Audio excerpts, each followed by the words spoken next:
Last video we had to think about pollution in Hong Kong, where that pollution is coming from and the effects that that pollution has on the environment and human health. And we also thought a little bit about the importance of meteorological conditions such as wind direction and wind flow in determining those levels of pollution. So clearly Hong Kong is it is in the interest of Hong Kong to attempt to manage pollution, and so a good starting point, as I said in the previous video, was street level pollution in these urban canyons that we have in Hong Kong. So street level pollution has a particularly direct impact on people's health, and so if we were to address the issue of street level pollution, just like with the Seoul case study, South Korea case study, we should be able to see very quickly a measurable improvement.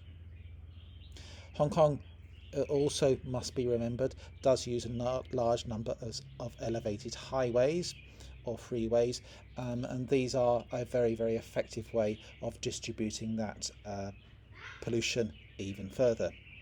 So Hong Kong would actually be an absolutely perfect place to ban all non-electric cars. So with current electric car technology, it's Hong Kong being such a small place, you could easily drive a electric car in Hong Kong without any problems or concerns about range.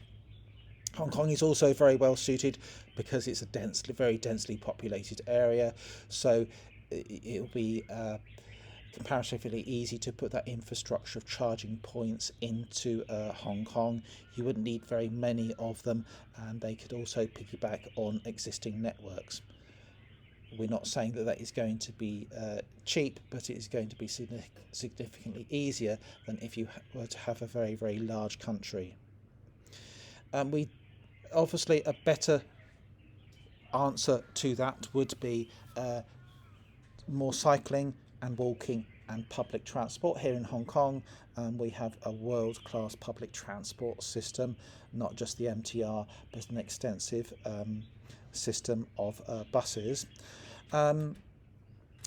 Remind you about the concept of a 15-minute city. Actually, if you look at it, Hong Kong, for most people, I think does follow that 15-minute city rule.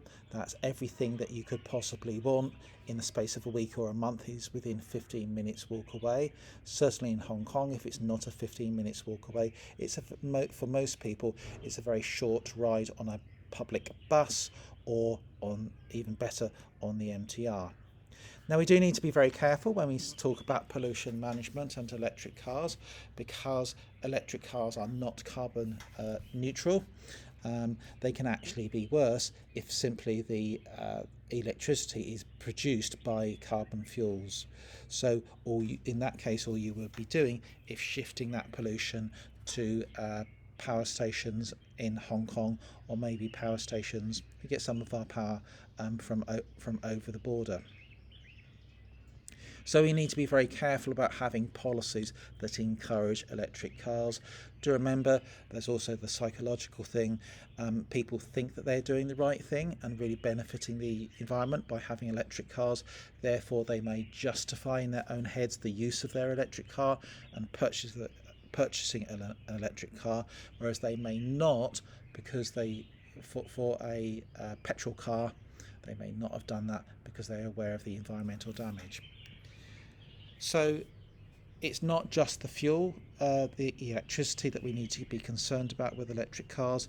It's also the overall environmental footprint of an electric car, which actually can be quite large. So if you watch the video here, electric cars and global warming, that delves down into some of the misconceptions we have about electric cars. So in this unit, we've thought about one of the strategies that Hong Kong could adopt is the use of electric cars. We started to work out that probably that is not the best thing to do. Hong Kong's strategy of investing in public transport is much better than it would be in encouraging the use of electric cars. In the next video, we're going to have a look at urban trees and green spaces. Again, coming back to that core concept of sustainable cities, of having 20% of our urban areas as green, high quality, open spaces or open water.